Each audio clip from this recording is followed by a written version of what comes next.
Hello class 8 students, welcome everyone. So today in this video we are going to discuss about electrostatic force, which is another type of non-contact force. In the last video we have discussed about the magnetic force, right, which is a type of non-contact force only. So in this video we will discuss about electrostatic force, which is also a type of non-contact forces.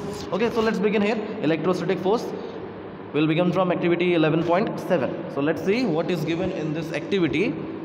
Take a plastic straw and cut it into nearly two equal pieces. You have to take a plastic straw. You have to take a plastic straw and you have to cut it into two equal pieces. Okay, this is the first piece and this is the second piece. Clear? Suspend one of the pieces from the edge of a table with the help of a piece of thread. Okay, you have to fix or you have to tie one of the pieces of the plastic straw with a thread. Okay, with the thread, just like this. Okay, it is attached with a thread, right? This plastic straw is attached with a thread supporting this table. Okay, and the other plastic straw you have to hold it with your hand. Okay, now hold the other piece of straw in your hand and rub its free end with a sheet of paper. Clear? A plastic straw, you have to rub its free end with a sheet of paper. Okay, you have to rub it, right? Bring the rubbed end of the straw near the suspended straw, just like this. Now out of these two plastic straw, which one is rubbed with a sheet of paper? This one, right? Okay, so when you rub this plastic straw, it will become electrically charged. Okay, it will become what? Electrically charged. Okay, it becomes electrically charged by rubbing. So it will exert an electrostatic force on the uncharged plastic straw. Out of these two, which is not charged, which is uncharged? This is uncharged, right? Because you have not rubbed this. Okay, you have rubbed only this plastic straw. Okay, so the one plastic straw which you have rubbed, it becomes electrically charged, and the one plastic straw which you have not rubbed, it remains uncharged. It remains what? Uncharged. Okay, so when you bring the charged plastic straw near to the uncharged plastic straw, then what will happen? The charged plastic straw will exert an electrostatic force on the uncharged plastic straw and it will attract it. Okay, it will attract it. Okay, it will attract it. Okay, this uncharged plastic straw will get attracted by the charged plastic straw. Clear? Bring the rubbed end of the straw near the suspended straw.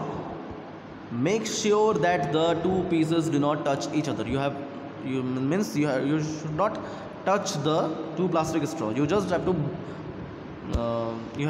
to take the plastic straw near to the uncharged plastic straw. Clear? So what will you observe?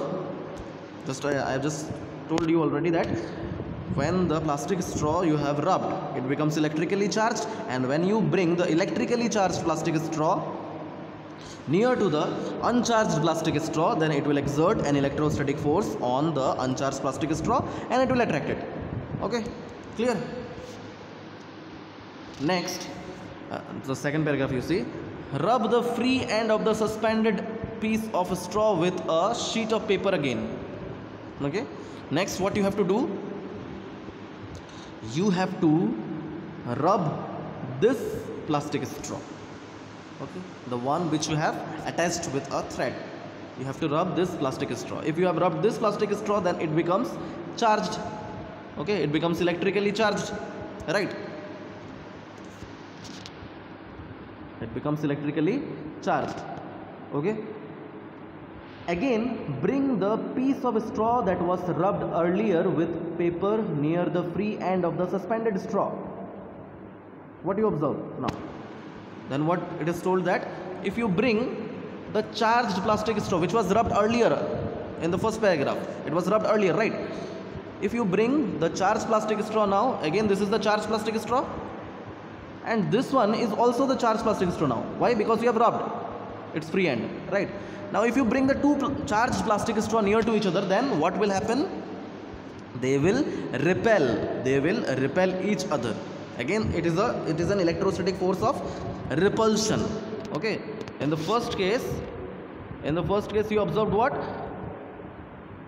Here we observed that if you bring the charged plastic straw or the charged material near to the uncharged material or uncharged plastic straw, then there is an electrostatic force of attraction between them.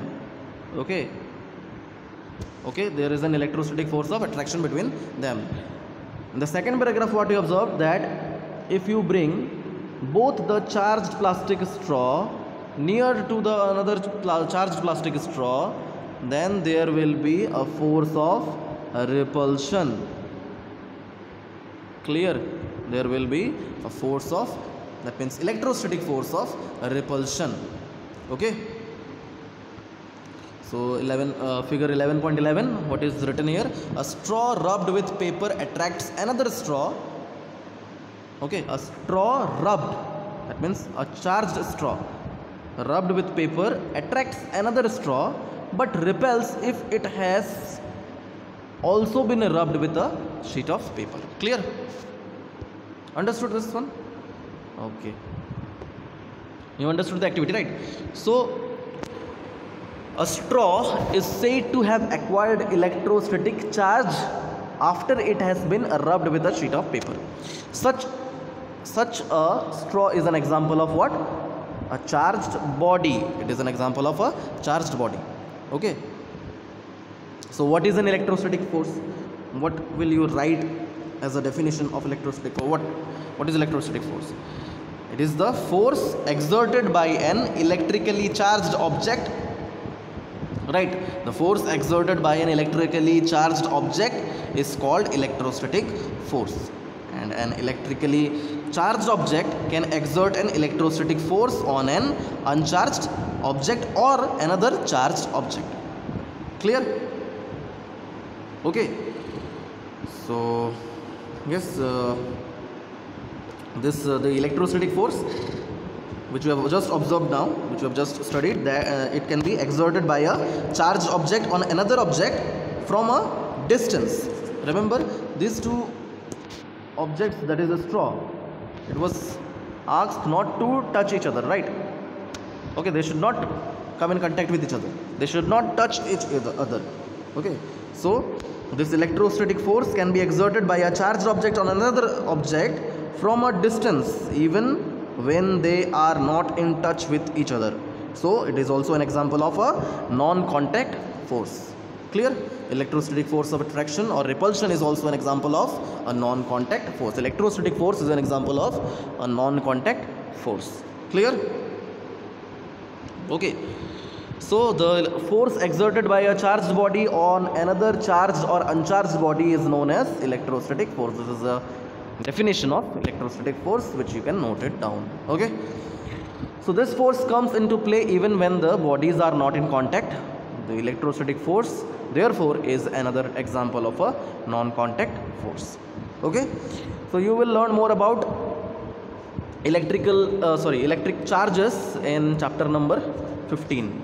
Okay, there is a chapter that is some natural phenomena of chapter number 15 of your book only, means class 8 book only. In that chapter we will get to learn more about electric charges. Okay, so yes, this is all about electrostatic force. Okay, yes, we will conclude this today. Okay, so that's all for today. Thank you and have a nice day, and in the next video we will learn about gravitational force. Okay, so thank you, that's all.